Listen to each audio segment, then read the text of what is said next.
Perkenalkan, nama saya Aulia Lidiani Putri, NIM 1920602072. Di sini saya akan menjelaskan tentang bab 4, materinya yaitu pembangunan ekonomi dalam perspektif Islam pada studi kasus 1, soal pertama dan kedua. Studi kasus pertama, soal pertama, menurut Anda, kritik apa yang perlu diberikan kepada HDI agar dia selaras dengan ekonomi pembangunan menurut Islam?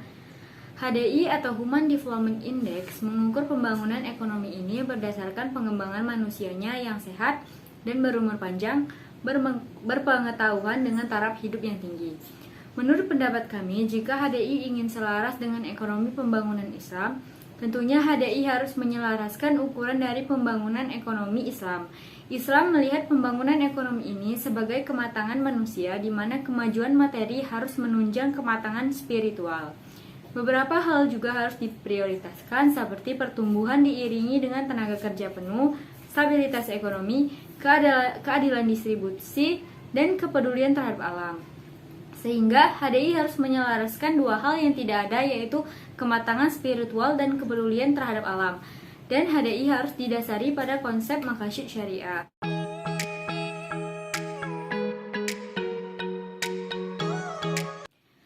Studi kasus 1, soal kedua. Jelaskan sudah sejauh apa HDI relevan dengan tujuan, dimensi, ukuran, dan ruang lingkup ekonomi pembangunan Islam. Tujuan. Dapat terlihat bahwa ekonomi pembangunan Islam secara tujuan ternyata sejalan dengan konsep tujuan pembangunan kontemporer atau HDI saat ini. Bahkan lebih komprehensif dengan adanya tujuan keempat yang belum menjadi fokus dan konsiderasi utama HDI, begitupun dengan aspek ruang lingkup ekonomi pembangunan Islam yang lebih luas cakupannya. Objek meliputi manusia dan seluruh alam, suatu hal yang sebenarnya sesuai dengan isu pembangunan ramah lingkungan. Elemen. 3 elemen dan dimensi pembangunan menurut Menakor dan Ashkari berkaitan juga dengan self-development, physical development, and social development jika dikaitkan dengan maqasid syariah. Pada dasarnya, klasifikasi ini menawarkan kerangka yang berbeda, tetapi secara esensi tetap sama. Berbicara masalah individual development tentu sangat berkaitan dengan perlindungan jiwa dan akal, sedangkan physical development dalam konteks maqasid syariah ini berkaitan dengan perlindungan terhadap harta. Sementara dimensi dari development of society sangat berkaitan erat dengan aspek pemeliharaan agama dan keturunan. Ruang lingkup. Dengan aspek ruang lingkup ekonomi pembangunan Islam yang lebih luas cakupannya, objeknya meliputi manusia dan seluruh alam, suatu hal yang sebenarnya sesuai dengan isu pembangunan ramah lingkungan. Dari penjelasan tadi, kami dapat simpulkan bahwa HDI sudah cukup relevan jika dikaitkan dengan tujuan, dimensi, dan ruang lingkup ekonomi pembangunan Islam.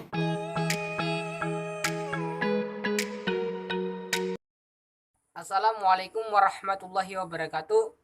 Perkenalkan, nama saya Hengki Saputra dengan NIM 1920602069. Di sini saya akan menjelaskan tentang materi adaptasi yang harus dilakukan HDI agar dapat mendekati ukuran yang sesuai dengan maqasid syariah. Yang perlu dilakukan HDI adalah dengan mengisyaratkan bahwa kesejahteraan yang ditunjukkan untuk pencapaian maslahah yang memiliki 5 tujuan dalam maqasid syariah. Yang pertama adalah pemeliharaan akal, pemeliharaan jiwa, pemeliharaan kesehatan, pemeliharaan keturunan, dan yang paling penting adalah pemeliharaan akal. Karena akal pikiran ini mempengaruhi pergerakan atau manusia itu sendiri.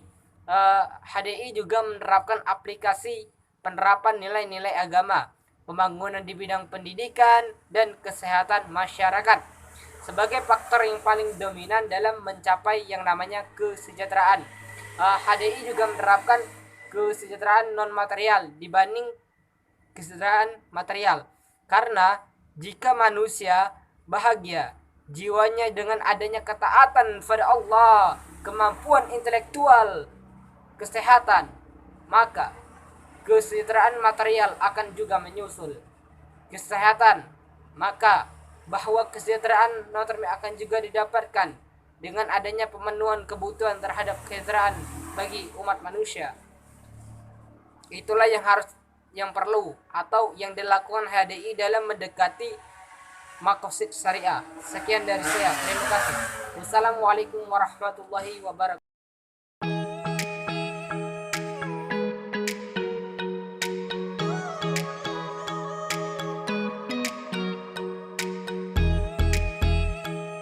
Assalamualaikum warahmatullahi wabarakatuh. Perkenalkan, nama saya Rina Salsabila, NIM 1920602073.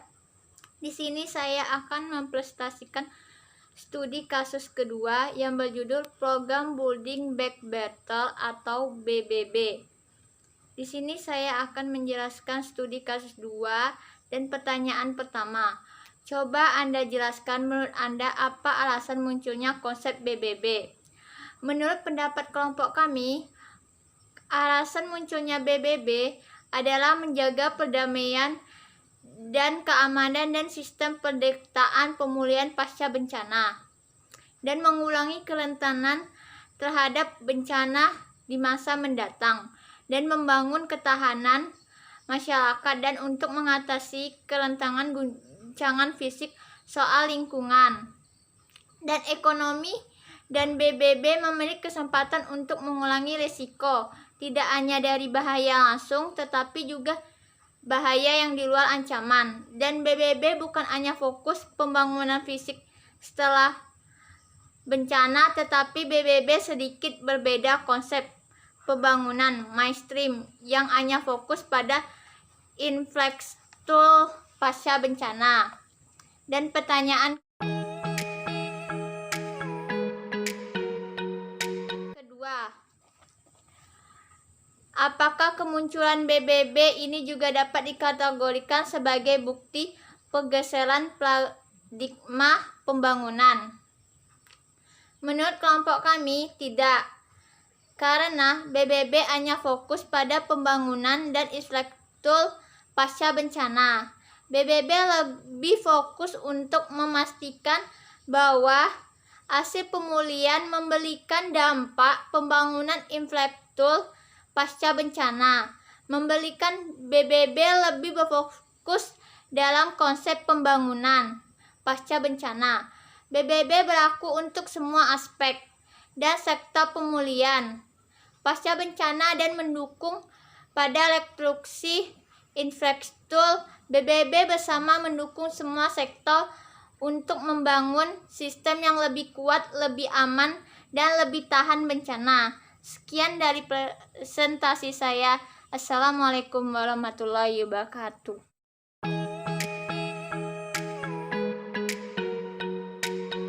Bismillahirrahmanirrahim. Assalamualaikum warahmatullahi wabarakatuh. Sebelumnya perkenalkan, nama saya Riki Purnama dengan NIM 1920602068. Di sini saya akan menjelaskan materi yaitu tentang studi kasus 2 mengenai program Building Back Better atau bisa disingkat dengan PBBB. Kepada pertanyaan. Jadi pertanyaan itu sebutkan orientasi, tujuan dan ruang lingkup ekonomi pembangunan Islam mana yang terdapat pada konsep BBB. Jelaskan. Baiklah. Jadi untuk kaitan orientasi ekonomi pembangunan Islam terhadap BBB yaitu orientasi yang pertama dari ekonomi pembangunan Islam adalah pembangunan yang berbasiskan pada kepentingan manusia, sama dengan konsep yang ada di BBB atau Build Back Better. Dari model pembangunan Islam yang dibahas pada bagian ini menunjukkan bahwa pusat dari pembangunan adalah manusia. Dari proses pembangunan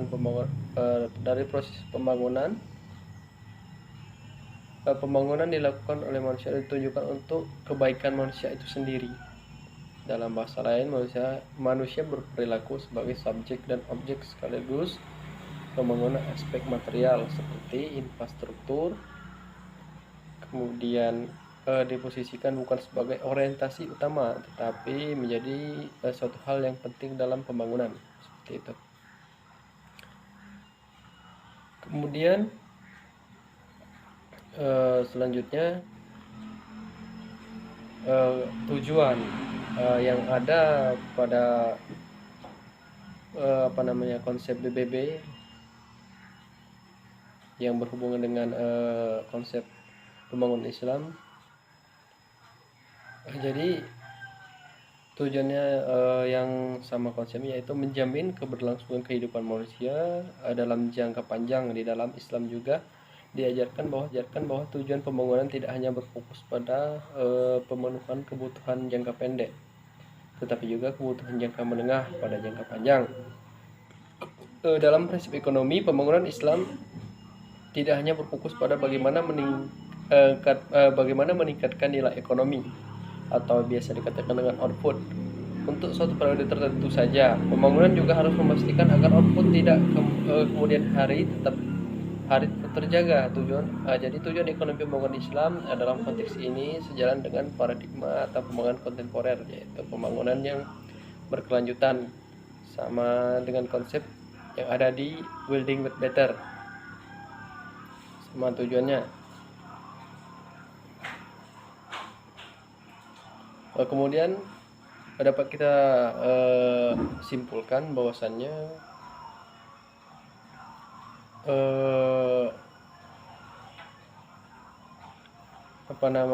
orientasi, tujuan dan ruang lingkup ekonomi pembangunan Islam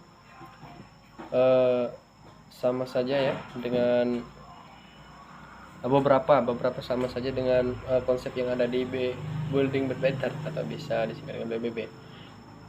Karena jika dilihat dari orientasi, tujuan dan ruang lingkup dari ekonomi pembangunan Islam yang diturunkan ditemukan sebuah veteran bahwa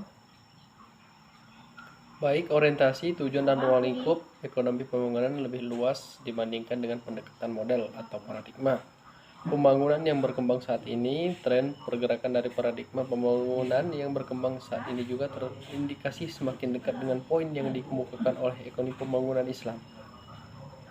Jadi dari aspek orientasi dapat kita lihat sadari awal mengarahkan fokus dan objek utamanya dan pembangunan manusia. Jadi evolusi ukuran pembangunan konvensional yang pada awalnya berfokus hanya pada orientasi berupa output yang bersifat material mulai bertransformasi kepada output yang bersifat imaterial.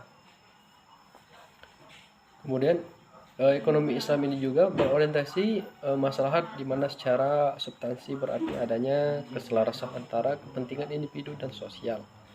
Jadi orientasi ini pada dasarnya sejalan dengan fokus dari pembangunan berkembang saat ini, yaitu mengenai isu kepentingan dan pembangunan eksklusif. Jadi orientasi ekonomi pembangunan Islam yang mencakup dimensi dunia memiliki cakupan dunia dan akhirat juga menunjukkan bahwa ekonomi Islam memiliki cakupan orientasi yang lebih luas. Namun dari beberapa konsep tersebut ada yang sama dengan konsep yang ada di Building Back Better, seperti itu.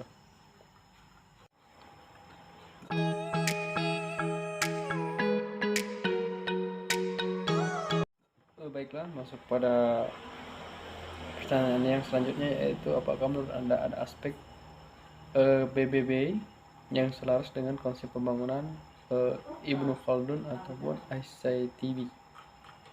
Jelaskan. Baik, menurut saya jika ditanya konsep pembangunan dari BBB dengan konsep pembangunan ICTB ataupun Ibnu Khaldun, menurut saya ada, karena model pembangunan yang yang digunakan oleh Ibnu Khaldun, yaitu yang pertama saya akan jelaskan.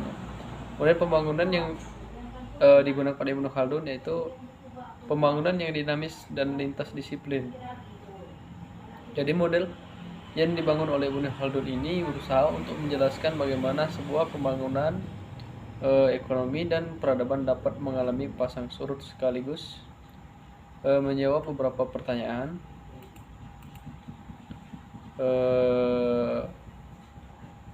krusial mengenai fenomena-fenomena yang terjadi dalam sistem kehidupan sosial. Model ini dijelaskan menggunakan beberapa faktor yang mempengaruhi pembangunan, di mana antar faktor ini bersifat interdependen maksudnya. Kemudian analisis pembangunan berdasarkan faktor-faktor ini dapat dimulai dari aspek manapun dengan sifat yang saling mempengaruhi atau interdependen. Selain itu, model yang dikontribusikan oleh Ibnu Khaldun mengakomodir faktor-faktor berbagai macam disiplin ilmu, yaitu psikologi, politik, sosial, ekonomi, dan demografi yang interdependen satu sama lain dan menentukan kemunduran dalam kemajuan suatu peradaban.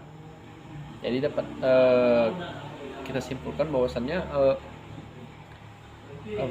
pemikiran dari konsep pembangunan dari Ibnu Khaldun ini sama dengan